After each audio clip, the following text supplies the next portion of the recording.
Daily uses sentences. First, I am running a bit late. Please wait for me.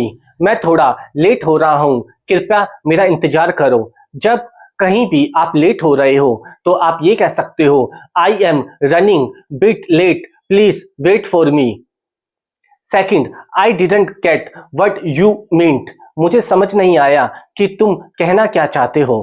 जैसे अगर आप कहीं पे बैठे हो और आप किसी को समझ रहे हो लेकिन आपको वो समझ नहीं आ रहा है तो आप क्या कह सकते हैं? आप इंग्लिश में ये सेंटेंस यूज कर सकते हैं, I didn't get what you meant. मुझे समझ नहीं आया कि तुम क्या कहना चाहते हो। Third, let me check and get back to you.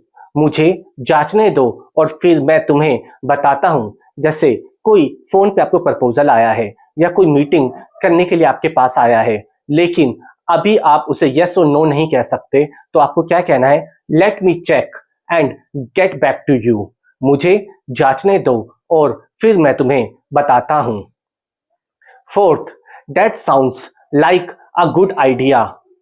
ये एक अच्छा विचार लगता है। जैसे अगर आप किसी मीटिंग में हो या फिर अगर आप किसी कन्वर्सेशन में हो और कोई बात आपको किसी की अच्छी लगी है, कोई आइडिया आपको उनका अच्छा लगा है तो आप ये उनसे कह सकते हैं English sentence, that sounds like a good idea. ये एक अच्छा विचार लगता है।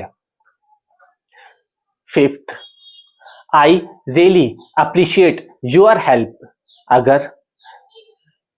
अगर आपकी कोई हेल्प कर रहा है और आप उसकी हेल्प के लिए उसे धन्यवाद करना चाहते हैं तो आप ये कह सकते हैं, आई really appreciate your help.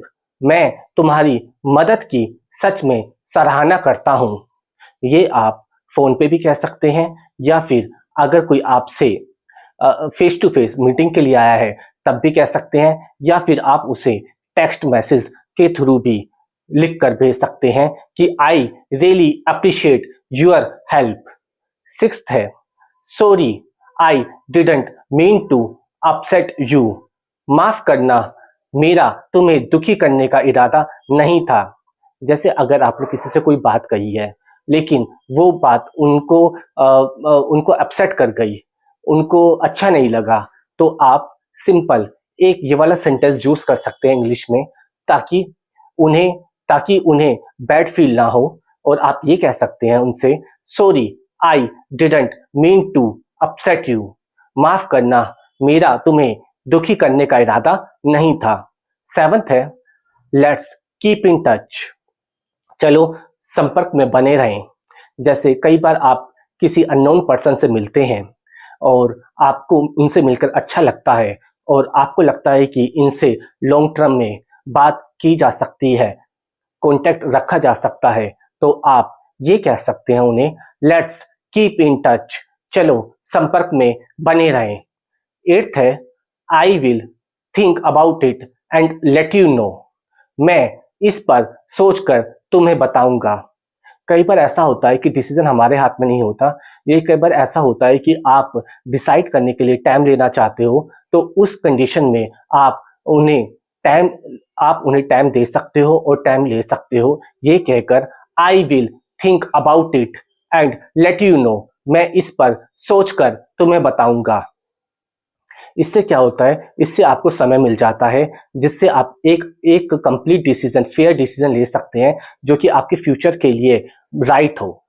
Ninth है, आई am not sure about that. मुझे उसके बारे में पक्का नहीं पता।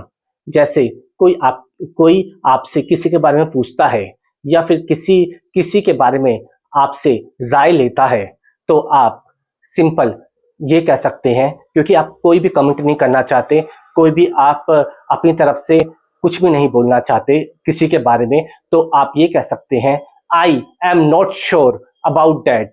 मुझे उसके बारे में पक्का नहीं पता। 10th है, take care of your self. अपना ख्याल रखना। जैसे आप किसी से फोन पे बात कर रहे हो और आपकी फोन पे बात कंप्लीट हो चुकी है, आप फोन रखने के लिए जा रहे हो तो आप क्या कहोगे लास्ट में, take care of your self. ये आप टेलीफोनिकली भी कह सकते हो और ये आप तब भी कह सकते हो जब आपने किसी से मीटिंग करी या फिर आप कहीं गए, उनसे आपने गेट टुगेदर किया और आते वक्त आप उनसे सिर्फ ये वाला सेंटेंस कहें, take care of your self, अपना ख्याल रखना।